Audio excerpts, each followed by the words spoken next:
My name is Emily, and I work as a corporate employee. Living with me is my husband of the same age, Michael, and our 5-year-old son, Ethan. Michael and I met at a group date organized by a friend. Impressed by his straightforward character and persistent courtship, I felt safe and decided to marry him. In our early days of marriage, Michael was proactive with household chores, and I felt deeply cared for. I sincerely believed marrying Michael was the right choice. However, the days of bliss were to crumble sooner than expected. 2 years into our marriage, we were blessed with a new life. Michael shared in my joy, and I was convinced our happiness would only multiply from there. But reality had a different script. As my belly grew, I noticed a cold shift in Michael's attitude. I didn't push the issue, thinking he might be feeling the pressure of impending fatherhood. I thought his perspective would change once he saw our child. Yet, when Ethan was born, Michael's attitude changed further, and not for the better. Despite my exhausted state after childbirth, desperately trying to care for our newborn, he offered no help. His annoyance with Ethan's night cries led him to sleeping in another room more often than not. I took a year-long parental leave and returned to work, but without Michael's help, the daily grind of childcare and work was draining me. Worse, Michael's return home got increasingly later. Being a full-timer myself, I wanted to share house chores and childcare responsibilities with him. But Michael seldom came home early, shattering my hopes. "I'm overwhelmed doing everything by myself. Can't you come home a bit earlier?" "I'm working long hours for Ethan's sake. If you're not happy, why not work shorter hours?" No matter how much I talked, he disregarded my pleas, suggesting that I should work less. If we could live on Michael's income alone, the story would be different. But that's not enough. That's why I resumed work just a year later. He didn't seem to understand that if my earnings reduced, so would our family's overall income. Moreover, I was always unhappy about Michael coming home drunk. "This is a part of my work, whining and dining with clients." Michael is self-employed. He actively participates in these drinking sessions as he has to establish relationships with clients on his own. Having never experienced self-employment, I questioned if these daily drinking sessions were really necessary. 5-year-old Ethan began to understand things a bit more and seemed frustrated by his father's frequent absences. "Why doesn't Daddy ever eat with us? Even on his days off, he just sleeps." I tried to pacify Ethan's growing resentment towards Michael by saying, "Daddy is working very hard for us outside. Let's support him." But no matter how I tried to soothe him, Ethan seemed unconvinced. Given Michael's daily routine, he rarely had time to play with Ethan, even on weekends as he often slept till noon. Instead, he would laze around in his room till evening and then head out for another drinking session. Ethan doesn't like it either. At least spend some time with him on your days off. "I'm working, aren't I? You're too naggy." Whenever I brought up his frequent nights out, he would just lash out. Doing my best to keep Ethan calm, our daily lives were filled with our quiet dinners together. Then I found out I'd have to go on a business trip on Saturday. Knowing Michael, he'd likely complain if he had to spend the day alone with Ethan. So, with some apprehension, I told him about the trip. "I have an overnight business trip next Saturday. I need you to spend the day with Ethan. Is that okay?" To my surprise, Michael seemed pleased. "Sure, I'll take the opportunity to visit my parents." His response was the opposite of what I had expected, and I was taken aback. Michael seemed happy as he called his parents. "They just sent an email suggesting we all take a trip, so we'll go together." A trip would surely make Ethan happy. It felt like a good opportunity to make up for not spending enough time with him. Michael had agreed to look after Ethan, so I felt relieved about going on my trip. And then the weekend arrived. Early in the morning, I left the house for my business trip. "Please give my regards to your parents." I know. Take care." Seeing Michael in such a good mood, I felt relieved. It was work, but it would also be a day to myself for the first time in a while. I was looking forward to spending my time off as I pleased. The destination for the business trip was about 2 hours away by train. Come to think of it, this is near Michael's parents' house. The familiar sight from the train window brought back memories. It's been a while since I last visited. I should drop by sometime. I remembered coming to the department store near the station with Ethan. He was only 3 at the time. After lunch, Ethan was fussing about wanting ice cream. He cried so much that I ended up buying it for him. In the end, he was so full that he could only take a small bite, and it brought a smile to my face. He probably asked for it because we rarely came to this place. I remember being startled by how loud he was crying. As I was reminiscing about Ethan and watching the department store, I heard a boy's voice. "I want ice cream." "But we just had lunch, didn't we? You can't eat any more." But I really want to eat it." The boy was saying the same thing Ethan used to say. When I looked in the direction of the voice, I saw a sight that left me stunned. Ethan? There was Ethan and my in-laws. For some reason, Michael wasn't there, but he said they were going on a trip. My heart started pounding. Maybe Michael was in the restroom. Maybe the trip had been canceled. My mind was racing with different thoughts, and I was in a complete panic. Not understanding what was happening, I decided to call Michael to confirm his whereabouts. "Hello? Where are you now?" "Eh? We're at a hot spring with my parents." "I see. Right, of course." "Do your best on your business trip. Talk to you later." With that, he hung up. As I listened to the end of the call, I was left in utter disbelief. I had caught on to a big lie that Michael had spun. Convinced he was hiding something, I decided to dig into his actions in light of this incident. On Sunday evening, I made sure not to ask about how Michael and Ethan spent their day even after I came home. It was unnaturally quiet, Ethan not sharing anything about his weekend. Feeling a clear sense of unease, I resolved to gather evidence.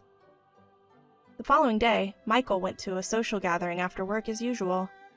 He seemed heavily drunk that day, falling asleep on the living room couch as soon as he got home. Ugh, what a nuisance. I couldn't help but sigh at the sight of Michael more inebriated than usual. Doing housework while looking at a drunken Michael was not a pleasant experience. After finishing all the chores, and just as I was about to leave Michael on the couch and head to bed, his mobile phone chimed. Seeing it as an opportunity, I peeked at his mobile phone to find a message on display. I gently picked it up, careful not to wake Michael. With a mix of anticipation and dread, I checked the screen. "Thanks for today. Can't wait to see you again."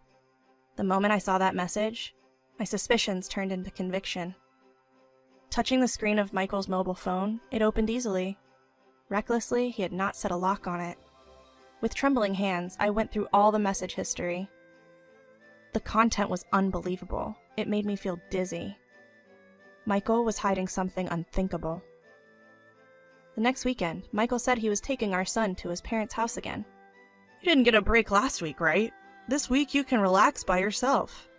I knew what Michael was planning, but it wasn't time to reveal that yet. Pretending to be ignorant, I thanked Michael. "That sounds great. Maybe I'll relax at home and watch a movie." Even I found it amusing how poor my acting was as I pretended to be happy. Michael, oblivious to my act, seemed overtly relieved that I would be staying home. "Both of you, take care." After seeing them off at the front door, I made a call to a certain place. "Hi, I was hoping to request your services today. Is that okay? Thank you." The first step of my plan was successful. But I couldn't relax just yet. I had to move on to the next step immediately. I decided to discreetly follow them. With a cliched disguise and a hat I had bought just for this day worn low over my eyes, I watched from a distance. Just as expected, Michael left Ethan at his parents' house and went off somewhere else. Since I had already anticipated Michael's next moves, all I needed now was to gather the evidence. As my gaze shifted towards Ethan, I saw a lonely expression on his face. Seeing that face pained me. I couldn't stand letting Michael make Ethan feel this way without some sort of payback. I turned away from my in-laws' house and followed Michael to a cafe, his rendezvous point. "Oh, there you are. Sorry for the wait."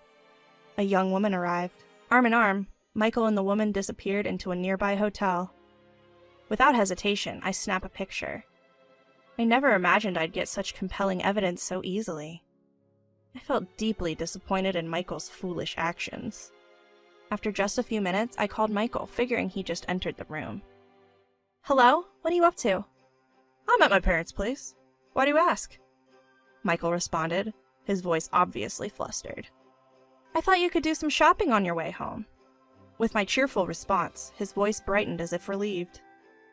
"Oh, is that all? Sure, I can do the shopping, but my parents asked me to stay the night. I thought I might." "Well, that's okay. I can do the shopping myself."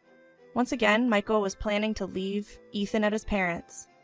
I felt a rush of anger, wondering whether he lacked awareness as a father. I worked hard to hide these emotions. I no longer had any feelings of love for Michael, who continued to lie. After hanging up the phone, I decided to pick up Ethan, who was likely feeling lonely. "Hello, I've come to pick up Ethan." Arriving at my in-laws' place, they seemed puzzled. "We thought Michael and you were both busy today. Is everything okay?"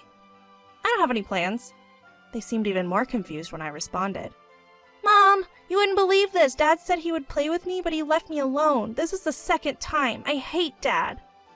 Hearing my voice, Ethan ran up to me, his face a mix of anger and sadness. "I'm sorry, honey. Let's go home and play together." "Yay! Let me get my things!" After confirming Ethan had gone inside to collect his things, I revealed the truth to my in-laws. "I have no idea what you're talking about." Simply put, Michael is cheating. I saw him entering a hotel. When I showed them the pictures, their faces turned pale. "What? That guy?" "Michael has been going to a bar after work and is involved with a woman there. I've confirmed their message exchanges." "Mom, I'm ready to go." Ethan's arrival cut our conversation short. "I'll send the details via email. I don't want to discuss this in front of Ethan." "All right, we understand." Leaving them with that, I headed home. The woman Michael was cheating with was a bar staff named Olivia. I gathered this from their message exchanges. However, Olivia seemed to be unaware of the affair. Why? Because she believed Michael was single. Michael had hidden the fact that he had a wife and child. From their messages, it appeared Olivia contacted him for business purposes, but Michael was under the impression that spending money would escalate their relationship. Most likely, young Olivia was blinded by the money. Believing Michael was single, she repeatedly met him. I decided it was impossible to continue living with Michael. Before I started tailing him, I had explained the situation to my parents and asked them to help me move out today. They were furious at Michael and readily agreed to support me. "Ethan, what do you think about us living at Grandma's place starting today?" "Sure, sounds good." Ethan was so engrossed in his game, I wasn't even sure he was listening to me. I realized I would have to explain things to him properly.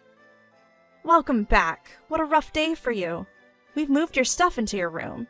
Upon arriving at my parents' house, my in-laws welcomed us with warm smiles. "Ethan, we made hamburgers for dinner." "Yay! I love Grandma's hamburgers!" Ethan seemed delighted at the prospect of his favorite food, which put my mind at ease. We used to visit my parents' house frequently, since it was close to our home. Ethan, being fond of his grandparents, didn't object to suddenly moving in. Our room was filled with countless boxes. Actually, ever since I realized Michael's infidelity, I had been gradually packing our belongings. Knowing that Michael was going to see Olivia that day, I hired movers to transport everything. Despite my initial apprehensions, the move was successful. I realized I would never return to that house again. As I was unpacking, I received a call from Michael. "Emily, what's happening?" He sounded panicked. "Yes, what's the matter?" So I got a call from my parents, and when I rushed to their house, Ethan wasn't there. It seems you might be under some misunderstanding."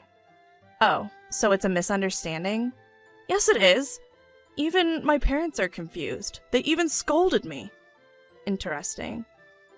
"Then, when I came home, all your and Ethan's stuff was gone. What's going on?" "It's exactly what it looks like. I can't live with you anymore. There's nothing more to discuss. Goodbye." I tried to maintain my composure as I hung up. It was too late for any explanations. Despite numerous attempts by Michael to contact me after that, I ignored him. "Ethan, there's something we need to talk about."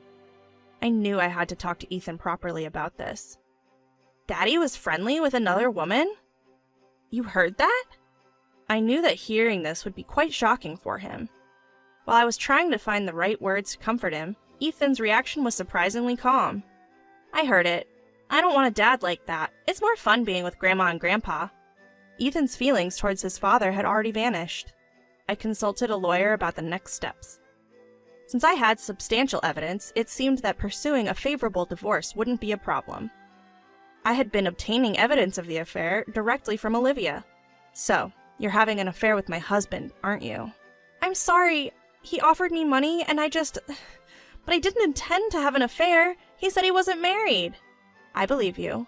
If you provide evidence of the affair, I won't claim compensation from you in the divorce proceedings. What will you do?" "All right, I'll tell you everything." Tearfully, Olivia spilled the beans. She must have been trying too hard to earn a living.